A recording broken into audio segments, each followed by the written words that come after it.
Today, I want to focus on what it actually feels like to be in a narcissistic relationship. I want to do it in a way that brings the emotional truth to the surface. I want to take you inside the experience, what it feels like in your heart, in your body, and in your spirit when you're in the grip of someone who twists love into control. And if this feels like your story, even in pieces, I want to remind you that you're not alone. Sometimes control looks like love, doesn't it? Because in the beginning, what's happening doesn't feel like abuse. It feels like intensity, passion. You're seen, chosen, even adored.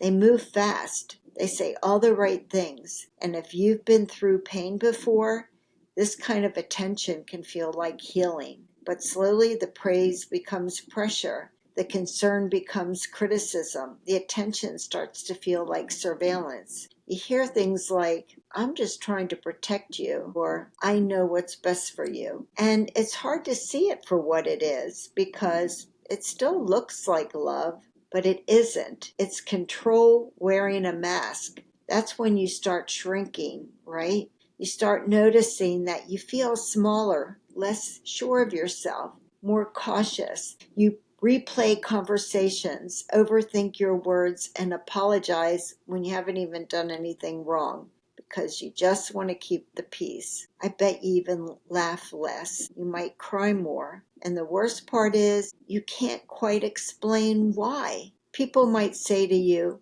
"But they seem so charming," or "Are you sure it's not just a rough patch?" And inside you start to wonder, maybe it is you, but it is not. It's that slow, steady erosion of self that happens when someone gaslights you enough to doubt your own reflection. Then there's the isolation that you didn't see coming. You couldn't have because it doesn't really look like being locked away. Sometimes it's just no longer having the energy to reach out to friends and family, or feeling like the people around you just don't understand, or hearing from your partner that your family is toxic or your best friend just doesn't like me, right?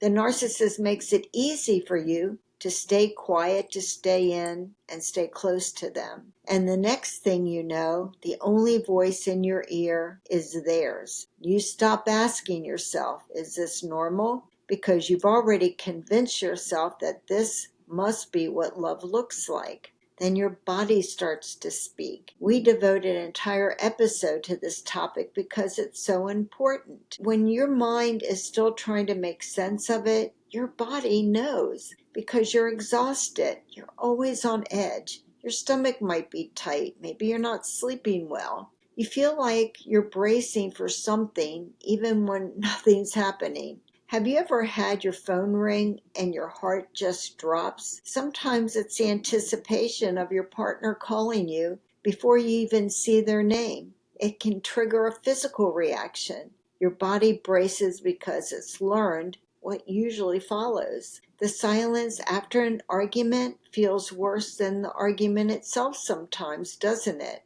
Because in silence, you're not sure if you're being punished, forgotten, or you're being set up for the next emotional blow. And your nervous system just stays on high alert, waiting for the other shoe to drop. You start to flinch, not physically always, but emotionally, pulling back before anything's even said. It's like your spirit starts to duck before the blow comes because you've learned that safety doesn't last and kindness often comes with the catch. That's the toll of chronic emotional trauma. That's your body trying to survive what your mind hasn't named yet. So here is the question. You hate when people ask you, "Why is it so hard to leave?" You don't like it because it's too hard to explain to someone who's never experienced narcissistic abuse. You know that they're not going to understand if you try to tell them. They're never going to get it, that it's just not walking away. It's tearing yourself out of something that has wrapped itself around your entire identity. And you fear that they're going to see you as weak when they have no idea what kind of strength it takes to live the life you're living. They're just not going to understand. Plus, there's a part of you who knows you're not just walking away from a person. You're walking away from a promise, from the version of your partner that showed up at the beginning, from the dream you had. And for some, there are children. For others, it's financial control. And for so many, it's shame, confusion, feeling that no one's ever going to believe you. If any part of this episode felt like your truth, if you heard yourself in these words, I want you to know this. You're not overreacting. You're definitely not broken. And you are not alone. What happened to you was real. And this space, this podcast, it's not about analyzing the narcissist. It's about coming together, supporting each other, and validating each other. And when one person comments, I am Annie, or that happened to me too, becomes more than just a comment.